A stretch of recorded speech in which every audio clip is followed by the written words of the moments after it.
예수님께서는 공생의 초기에 주로 회당에서 말씀을 전하셨습니다. 오늘 본문 16절 말씀은 이 사실을 예수님께서 안식일을 맞아서 이 자라나신 나사렛의 한 회당에 들어가서 성경을 읽었다라고 언급하고 있습니다. 또한 그 앞구절인 15절도 예수님께서 여러 회당에서 가르치셨다는 사실을 말씀하고 있습니다. 이런 구절에서 우리가 알 수 있듯이 예수님께서는 당시의 일반적인 랍비와 마찬가지로 회당에서 하나님의 말씀을 전하였습니다. 한 곳에 붙박이로 활동하는 랍비가 아니라 유랑하는 랍비였습니다. 회당은 유대인들이 정기적으로 모여서 말씀을 읽고 배우는 곳으로 종교교육센터라고 얘기할 수가 있습니다. 그리고 회당에는 회당장이 있습니다. 공생의 예수님의 초창기에 예수님께서는 이 회당의 회당장들과 관계가 좋으셔서 회당의 출입이 자유로우셨으나 그런다 이제 언젠가부터인가 그 형편이 달라지기 시작합니다. 회당장의 눈치를 보면서 예수님께서는 회당에 들어갈 수가 없었습니다. 그래서 예수님께서는 그 뒤로 시장이나 해변, 광야와 같은 곳에서 하나님의 말씀을 전파하였습니다. 예수님께서는 왜 회당에서 배척을 당하게 되셨을까요? 그 단초가 오늘 본문에 기록이 되어 있습니다. 예수님이 성경을 읽으려고 앞자리에 섭니다. 이제 예수님이 회당 일을 도와주는 사람에게서 양피지 두루마리 성경을 받아듭니다. 이사야는 전체가 66장이나 됩니다. 부피가 매우 커서 여러 두루마리로 되어 있습니다. 그 중에 한 권을 예수님이 받아서 읽습니다. 그런데 그 부분이 공교롭게도 이사야 61장 1절의 내용이었습니다. 그 본문의 말씀은 메시아의 역할에 대한 메시지가 담겨져 있는 대목이었습니다. 누가복음 4장 18절 19절 말씀을 보시면 주의 성령이 내게 임하셨으니 이는 가난한 자에게 복음을 전하게 하시려고 내게 기름을 부으시고 나를 보내사 포로된 자에게 자유를 눈먼 자에게 다시 보게 함을 전파하며 눌린 자를 자유롭게 하고 주의 은혜의 해를 전파하게 하려 하심이다 라고 말씀합니다. 억압당하고 있는 그 사람들에게 있어서 임하는 해방과 자유가 그 핵심이었습니다. 그것이 바로 메시아의 역할이었고 그것이 바로 하나님의 은혜였다라는 것입니다. 어떤 학자나 설교자들은 이 본문을 가지고 해방신학이나 민중신학의 관점으로 접근을 합니다. 이 메시지에 등장하는 사람들은 모두 가난하고 소외된 사람들이라는 것입니다. 실제적인 내용이 사실 그렇습니다. 가난한 자, 포로된 자, 눈먼 자, 눌린 자, 이들의 해방을 위해서 오늘의 현실에서 투쟁해야 한다라고 얘기합니다. 예수 그리스도는 바로 이런 사람들을 위해서 이 땅에 오셨다라고 얘기를 합니다. 이러한 주장은 사실 오늘날의 미국이나 한국처럼 빈부의 격차가 구조적으로 악화되어 있는 상황에서는 아무리 강조해도 지나치지 않습니다. 경제적으로나 사회적으로, 가정적으로 안정되고 돈이 많고 힘이 있는 사람들은 사실 그냥 내버려 둬도 잘 살아갈 수 있습니다. 그러나 그런 경쟁력이 턱없이 떨어지는 사람들은 옆에서 도와주지 않으면 살 수가 없습니다. 이러한 문제는 단순하게 휴머니즘적인 차원에서 접근할 문제가 아닙니다. 오히려 이 사건은 성서가 말하고 있는 하나님의 창조적인 사건과 직결되는 문제입니다. 사람은 누구나 하나님의 형상으로 아름답게 창조가 되었습니다. 인간이 정의롭고 평화롭게 살 수 있는 것은 하나님께 부여받은 인간의 권한입니다. 하나님을 창조자로 믿는 우리 그리스도인들이 악한 사회적인 구조로 인하여서 인간의 존엄성을 상실해 가고 있는 이 사태를 지켜보고 그냥 유기하고 방기하는 그런 행동은 무책임한 행동입니다. 그러나 예수님께서 회당에서 읽은 이 이사야의 이 신탁을 사회 구조적인 그 개혁의 차원에서만 접근을 한다면 원래 누가복음 기자가 말하려고 하는 그 근본과는 거리가 있습니다. 구약이 신약의 관점에서 새롭게 해석이 되어진다라는 그 사실을 놓치고 있는 것입니다. 그 이유는 바로 예수님께서 왜 회당에서 배척되었는가라는 그 질문과 직결되는 문제입니다. 예수님께서는 이 이사야의 말씀을 읽고 나서 전하시고 결론적으로 이렇게 말씀을 하십니다. 누가복음 4장 21절인데요. 예수께서 그들에게 말씀하시되 이 글이 오늘 너희 귀에 응하였느니라 하시니, 마틴 루터는 이 말씀을 직역하여서 이렇게 얘기를 합니다. 오늘 이 성경의 말씀이 여러분의 귀 앞에서 성취되었습니다. 이사야의 글을 회중들이 단순히 들었다라는 뜻이 아닙니다. 훨씬 깊은 의미입니다. 이 오늘이라고 하는 이 이사야의 글을 읽는 예수님을, 이 오늘은 예수님을 가리킵니다. 누가복음은 이 사실을 몇 군데에서 설명을 하고 있습니다. 누가복음 2장 11절인데요. 오늘 다윗의 동네에 너희를 위하여 구주가 나셨으니 곧 그리스도 주시니라. 누가복음 기자는 예수님의 탄생에 대한 이 목자들의 전승을 전하면서 이렇게 얘기를 합니다. 오늘 다윗의 동네에 너희를 위하여 구주가 나셨다. 곧 그리스도 주시다. 또한 누가복음 19장 9절 말씀은 삭개오의 이야기를 전하면서 주님의 말씀을 이렇게 전하고 있습니다. 예수께서 이르시되 오늘 구원이 이 집에 이르렀으니 이 사람도 아브라함의 자손이다. 또한 누가복음 23장 43절은 십자가의 처형이 집행되고 있는 그 장면에서 나온 이야기입니다. 예수님과 함께 십자가에 처형당한 한 사람이 자신을 기억해달라고 예수님께 이렇게 얘기를 하였습니다. 그러자 예수께서 진실로 이르시되 내가 진실로 내게 이르노니 오늘 내가 나와 함께 낙원에 있으리라. 이런 누가복음의 신학의 배경의 관점에서 본다면 오늘 본문에서 오늘 너희 귀에 응하였느니라 라는 이 말씀은 결국에 이사야의 구원 신탁이 예수 그리스도에게서 성취되었다라는 뜻이 분명합니다. 여러분, 그 장면을 한번 상상해 보십시오. 회당에 사람들이 모여서 찬송을 부르고 기도를 드리고 말씀을 듣고 있습니다. 예수님이 이 이사야의 글을 읽는 것까지는 모든 것이 자연스러웠습니다. 근데 문제는 예수님의 마지막 멘트였습니다. 이 이사야의 신탁이 바로 예수 그리스도 자신에게서 성취되었다라는 그 말을 하는 겁니다. 거기에 있는 사람들은 아니 도대체 이런 회개한 일이 어디 있는가? 다 이상하게 생각을 했을 것입니다. 그 사람들의 반응에 대해서 누가복음은 오늘 이렇게 얘기를 합니다. 우선 그들은 예수님을 증언하였습니다. 증언한다라는 뜻이 헬라어로 마르투레오라는 뜻인데 이것은 긍정적인 의미와 부정적인 의미가 있습니다. 긍정적인 의미로는 예수님을 찬양했다라는 뜻도 되지만 부정적인 의미로는 거꾸로 정죄했다라는 뜻도 되는 것입니다. 그리고 그들은 이후에 예수님의 그 말을 놀랍게 여겼다라고 누가복음은 계속적으로 얘기를 합니다. 놀랍게 여겼다는 이 헬라어 타우마조에서도 서로 상반되는 의미가 동시에 포함이 되어 있습니다. 예수님의 설교에 대해서 좋은 뜻으로 놀라워했을 수도 있지만 또한 반대로 부정적으로 놀라워했을 수도 있습니다. 그래서 이러한 단어들은 사실 그 단어 자체만으로 이것이 전자의 긍정적인 의미인지 후자의 부정적인 의미인지 확실하게 해석하기는 어렵습니다. 그래서 전체적인 맥락에서 살펴보아야 합니다. 본문을 계속해서 천천히 따라가 봅니다.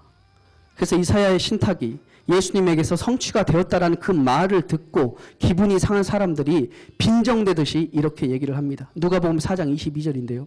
그들이 다 그를 증언하고 그 입으로 나오는 바 은혜로운 말을 놀랍게 여겨 이르되 이 사람이 요셉의 아들이 아니냐. 이 말을 하고 나서 예수님께서는 그 이후에 계속적으로 말씀을 하시는데 핵심적인 두 가지의 내용을 얘기를 하십니다. 하나는 선지자가 고향에서 환영을 받지 못한다라고 하는 그 사실이고 다른 하나는 하나님의 선민이 아니라 오히려 이방인들이 하나님의 뜻을 먼저 옳게 바르게 분별한다라는 그 사실입니다. 두 가지의 이 사실은 서로 연결이 되어 있습니다. 선지자를 고향 사람들이 알아보지 못한다면 당연히 고향 밖의 사람들이 선지자를 알아볼 수가 있는 것이죠. 선지자를 이스라엘 사람들이 인정하지 못하고 있다면 그 대신에 이방인들이 선지자를 인정한다라는 것입니다. 실제로 선지자들은 이스라엘에서 그렇게 제대로 대접을 받은 적이 없습니다. 왜 이런 일이 일어났을까요? 바로 그것은 선지자에 대한 이 고향 사람들의 전 이해가 오히려 진리를 아는데 방해거리가 되었다라는 것입니다. 그들은 선지자가 그들과 자기들과 똑같은 사람이었다라는 그 사실만 기억합니다. 더 나쁜 경우에는 그 선지자의 나쁜 점만 골라서 기억을 합니다. 오늘 본문에 나오는 이 회당 사람들이 예수님을 향해서 이렇게 말합니다. 이 사람이 요셉의 아들이 아니냐? 이렇게 빈정대는 것도 바로 이러한 이유에서입니다. 여러분, 요셉은 어떤 사람입니까? 평범한 목수였습니다. 그 동네에서 사실 이렇다 할 어떤 것들을 내세우기 어려운 사람입니다. 그 사람은 촌장도 아니었고요. 랍비도 아니었고 부자도 아니었습니다. 유지도 아니었고 힘이 있는 사람이 아니었습니다. 그저 그런 노동자일 뿐이었습니다. 그래서 그들은 예수님을 이 노동자의 아들, 요셉의 아들로만 인식하고 기억하였다라는 것입니다. 그런 예수님이 메시아라고 하는 이 사실을 그들은 받아들이기 힘들었습니다. 그래서 이 예수님에 대한 몰 이해는 나사렛 사람들만의 문제는 아니었습니다. 당시에 이 바리새인들로 대표되는 기존의 종교 엘리트 모두에게 해당되어지는 문제였습니다. 그들은 예수님의 가르침과 행위가 모두 못마땅하였습니다. 그래서 그의 가르침과 행위는, 예수의 가르침과 행위는 이 바리새인들의 전통과 모두 어긋나 있었기 때문입니다. 그들은 나사렛에서 선한 것이 나올 수 없다라고 알고 있습니다. 그래서 그리고 나사렛 사람들은 예수님을 너무 잘 알아서 예수님에 대해서 거부를 하였다면, 오히려 이 바리새인들은 자기들과 예수 그리스도가 너무 다르기 때문에 이 예수님을 거부합니다. 그들은 모두 예수님을 나사렛 출신의 노동자 요셉의 아들로만 알고 있었습니다. 선지자가 고향에서 환영을 받지 못한다라고는 그 말씀을 앞에서 말씀을 드렸듯이 그 말씀은 곧 다른 곳에서 환영을 받을 수도 있다라는 뜻입니다. 그 사실을 설명하기 위해 예수님께서는 오늘 본문에서 구약에 나오는 두 가지의 사건을 인용을 하십니다. 하나는 엘리야 시대에 나오는 사렙다 과부의 이야기이고요. 다른 하나는 엘리사 시대에 있었던 수리아 사람 나아만 장군에 대한 이야기입니다. 사렙다 과부나 나아만은 모두 이스라엘 사람들에게서 무시당했던 이방인들이었습니다. 사렙다 과부는 비록 이방인 과부였지만 이 사람은 하나님의 명령을 수행하러 온 이 엘리야를 알아보고 극진하게 대접을 합니다. 그리고 이 과정 가운데 하나님의 놀라운 은혜가 임하게 됩니다. 또한 나아만은 이방인의 장군이었지만 한센병으로 걸리고, 그리고 이제 이 나아만이 엘리사의 말을 듣고 그 말을 하나님의 말씀으로 알아듣고 순종을 한 그는 그의 병을 고칠 수가 있었습니다. 예수님의 말을 들은 이 회당 사람들은 크게 화가 났다라고 성경은 얘기를 합니다. 그냥 화를 낸 정도가 아니라 예수님을 동네 밖으로 쫓아냅니다. 추방시켜버린 겁니다. 고향에 더 이상 머무르지 못하게 합니다. 일종의 멍석마리와도 비슷한 것입니다. 상대 못할 종자라고 생각을 하였던 것입니다. 그뿐만이 아닙니다. 예수님을 낭떠러지로 끌고 가서 그 낭떠러지에서 예수님을 떨어뜨리려고 했습니다. 자칫 예수님은 십자가에 처형당하기 전에 고향 절벽에서 떨어져 죽을 뻔도 하였습니다. 성난 이 고향 사람들의 힘에 밀려서 강제로 낭떠러지로 가게 됩니다. 다행히 예수님께서는 그때 큰일을 당하지 아니하시고 그 자리를 피할 수가 있었습니다. 성경에는 자세히 나와 있지 않지만 누군가가 도와줬을 수도 있죠. 어릴 때 함께 놀던 중마고우들이 어른들을 설득했을 수도 있는 것입니다. 또한 예수는 원래 그런 사람이 아니다. 혹은 바알세불에게 사로잡혔을 수도 있으니 조금만 기다려보자. 아니면 예수님의 영적인 권위에 사람들이 모두 흥분을 가라앉히고 순순히 물러섰을 수도 있습니다. 그런데 우리의 질문은 이것입니다.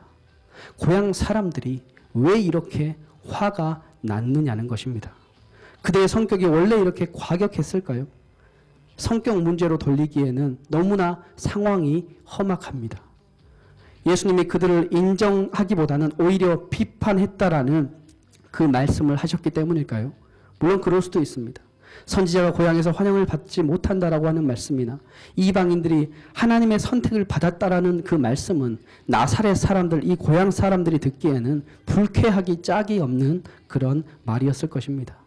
하지만 그렇다고 해서 예수님을 낭떠러지로 데리고 가서 죽인다고 생각한다는 것은 아무래도 너무 지나친 것 같습니다. 여기에는 더 근본적인 문제가 숨어져 있다라는 것입니다. 그것이 과연 무엇일까요? 나사렛 사람들의 마치 이런 인민재판식으로 예수 그리스도를 죽이려고 했었다라는 그 사실을 우리는 다시 기억을 해보겠습니다. 사실 아무리 사람이 큰 잘못을 해도 사람을 죽인다는 것은 그렇게 쉬운 일이 아닙니다. 물론 이스라엘 전통에서도 아주 흔한 일은 아닌 것입니다. 사도행전 6장 8절에서 7장 60절까지는 초기에 이제 예루살렘 교회에 속한 12집사 중에 한 사람인 스데반이 돌에 맞아서 죽는 이야기가 나옵니다. 사람들은 스데반이 이 사도행전 6장 11절 한번 볼까요? 사람들이 매수하여 말하게 하되 이 사람이 모세와 하나님을 모독하는 말을 하는 것을 우리가 들었다. 모세와 하나님을 모독했다라고 스데반을 고발을 합니다. 그래서 스데반은 예언자들을 죽인 이들이 바로 당신들의 조상이고 당신들이 그런 못된 전통에 따라서 지금 의인을 잡아 죽였다라고 얘기를 합니다. 그러자 사람들이 흥분해서 이 스데반을 돌로 쳐 죽입니다. 사도행전 7장 59절인데요. 그들이 돌로 스데반을 치니 스데반이 이르되 주 예수의 내 영혼을 받으시옵소서. 오늘 본문의 말씀과 상황이 매우 비슷합니다. 예수님께서 십자가의 선고를 받으실 때에도 신성모독이 예수님의 죄였습니다. 이스라엘 사람들이 사람을 때려 죽일 정도로 과격한 경우는 신성모독이라고 느껴질 때입니다. 오늘 나사렛에서 벌어진 이 소동의 핵심도 역시나 신성모독이었습니다. 이스라엘 사람들에게 하나님은 절대적인 존재입니다. 그런데 이 절대적인 존재를 상대화하는 것이 바로 신성모독입니다. 예수님의 가르침과 행위는 그 어떤 것이 하나님을 상대화하였다라는 것입니까? 예수님이 회당에서 이사야의 글을 읽은 뒤에 다음과 같이 말씀하신 것을 기억하실 것입니다. 누가복음 4장 21절인데요. 이 글이 오늘 너희 귀에 응하였느니라.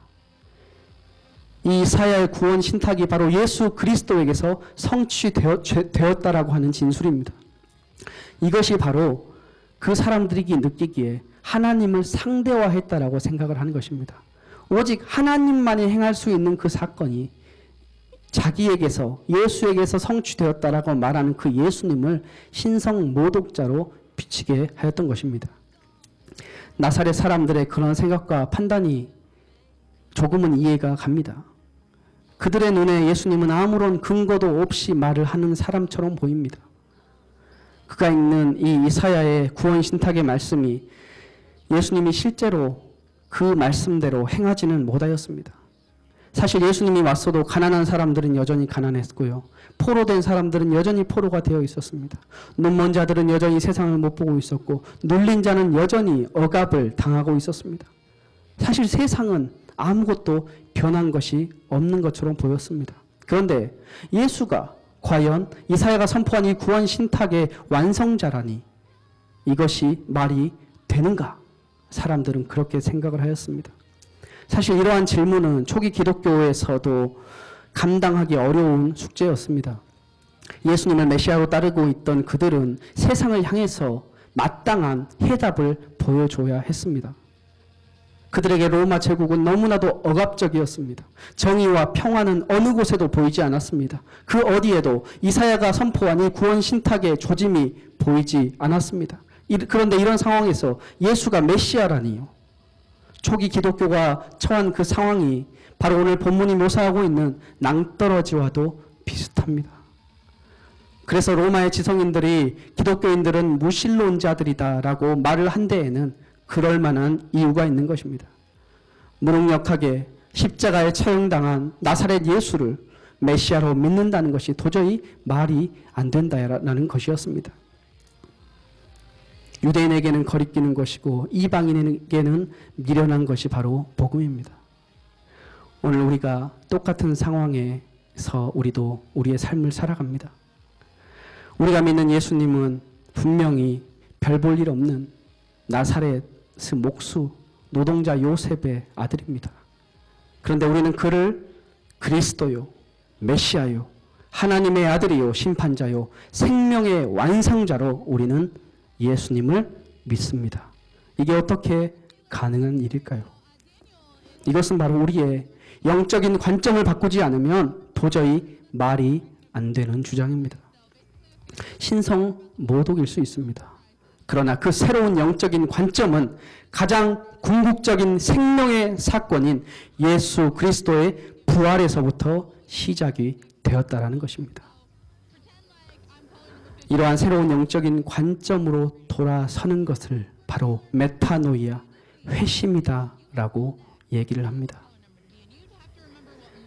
이렇게 회심한 사람들은 이사야의 이 구원 신탁이 예수님에게서 궁극적으로 성취되었다라는 이 사실을 인식하고 믿습니다. 그리고 예수 그리스도에게 나의 삶을 맡깁니다. 그리고 그 구원의 현실을 오늘 하루도 여전히 내 삶에는 어둡고 침침한 것이 있지만 그럼에도 이 땅에서 하나님 나에게 보내주신 그 사람들을 사랑하고 하나님의 말씀에 순종하려고 아둥바둥 노력하면서 여전히 이 땅에 고난받는 사람들과 그 이웃들을 사랑하며 서로 함께 나누어 살아가는 것입니다. 2014년 이제 한 해가 머물고 있습니다. 우리 성도님들 이 2014년을 보내면서 우리의 삶에도 이 정말 다시 한번 새로운 이 메타노이아, 새로운 회심, 매일매일 예수 그리스도의 이 생명 사건, 이 부활의 사건이 내 삶에서 체험되어지며 내 안에서 그 사건이 정말로 예수님이 살아서 숨쉬는 그런 생명력 있는 우리의 삶들이 2015년 펼쳐지기를 시간 기도하기를